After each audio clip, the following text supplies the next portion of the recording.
Welcome to NutriRebel Red Pill Edition, my new logo. How do you like it? Leave a comment if you like it, okay?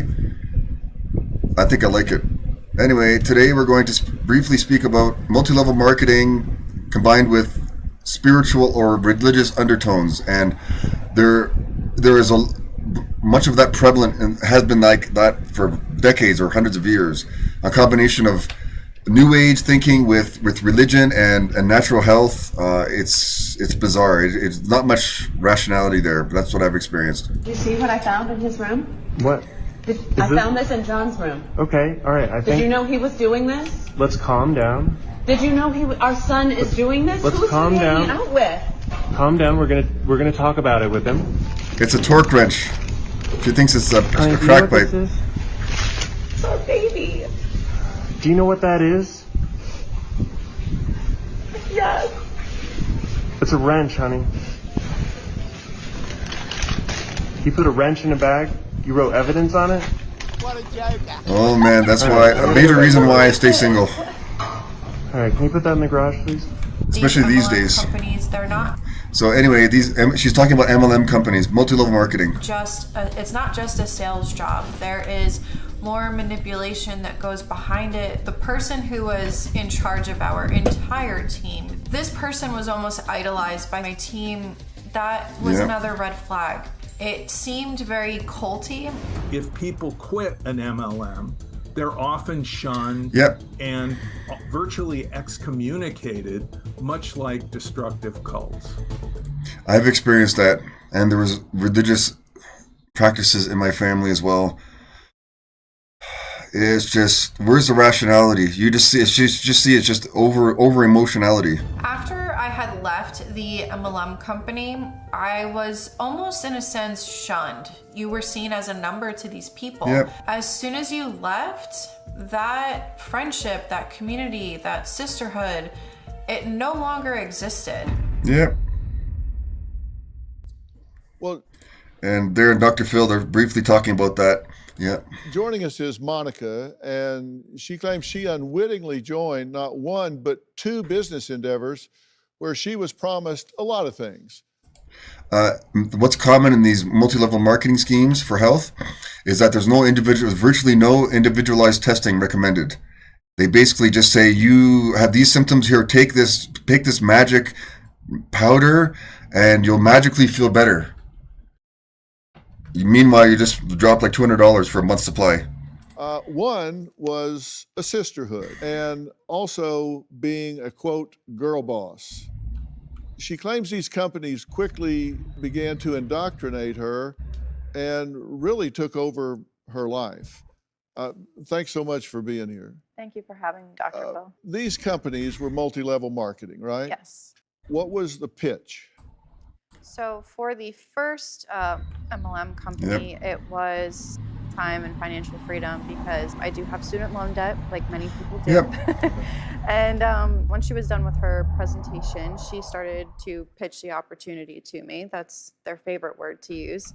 And she just basically put a really nice pink bow on it and just tried to make it seem like something it wasn't, because I did end up joining and I did end up getting one of the larger starter packs, which was a little over $1,000. And as I said, I had student loan debt at the time, so I was not in the financial position to be able to do that. At around the age of 13. Yeah, and now they're going to these pair of women are going to speaking about religious undertones and alternative health. I went through this. I'm sure you might see a lot of this too. It's comical. It's sad and also sad in a way. I remember telling my mom, I'm sad for no reason. But I didn't know what the term depression was, but I was depressed and I was sad for no reason. We tried a lot of stuff. We'd go to the Whole Foods and get some herbs and. Yeah, they're just guessing. You shouldn't have to guess. That's the problem, right? Nothing really worked. And so I got into yoga at age 13. And it was just like a relaxing class in the evening. I was really like anti-sports. Like I wasn't into group activities like that. I don't want balls flying at my face and getting black eyes. Like that just wasn't my thing. So I was like, oh, I'll do yoga. I can do that on my own. And I practiced that on and off for really the rest of my life up until pretty recently, a few years ago. So I was merging the two.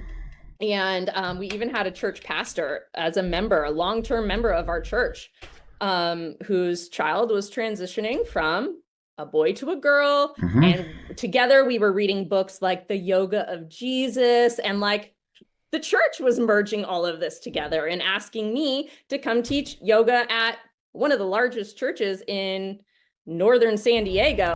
And what someone else will tell you that might be a different denomination of religion. And denomination is also in money, so that tells you lots of things, right? They will say, "Oh no, that religion is no good. You need to come to my religion."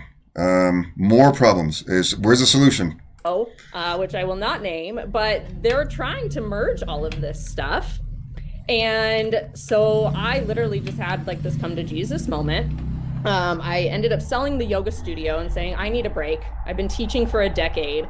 We got to stop that cycle of trial and error and looking for the next trend, because the trends are not going to get us healthy. And lab work and data and, science isn't super sexy, but it works. So depends what type of science. There's two branches of science, as you'll see in my other videos on my website, in the bottom left. There's systems biology and there's reductionism. Right? Yeah. Do we need supplements? Like, do you think there is a time and place for supplements, and like what cases would that kind of look like? Yeah, absolutely. I do think there are reasons why somebody would want to supplement, but they should be for very specific reasons. Not because your favorite influencer has a discount code and says that, literally on Paul's website, he says, take 6 a day, take them forever and ever to have the best result. Like, no, Yeah, it's really confusing, isn't it? Health coach or take them forever and ever to have the best result. Yeah. Like, no, any or a practitioner should be saying, we don't want to take supplements forever and ever. I am now on the least amount of supplements I've ever been on, and I feel better than I ever have in my entire life, because I have balanced the biochemistry in my body and I've gotten everything in working order. And God makes no mistakes. He made your body to operate perfectly. In an ideal world, that may be true, but we don't live in an ideal world. We live in a toxic world full of toxic workplaces, toxic work cultures, toxic situations, you name it. Lack of medical testing. Even if they do test things, they often don't find things that you're looking for various reasons. Budget shortfalls, administrative processes they don't want to go through, lots of things. Without all of these fancy bottles and concoctions. Yeah, I agree. The pharmakia and the injections and all of these things. You see what I... Anyway, if you're still confused and want to obtain some clarity, visit the bottom left-hand corner website there of mine, and you can take the free symptom measure tool. No obligation. Try it out. If you like my videos, please like and subscribe.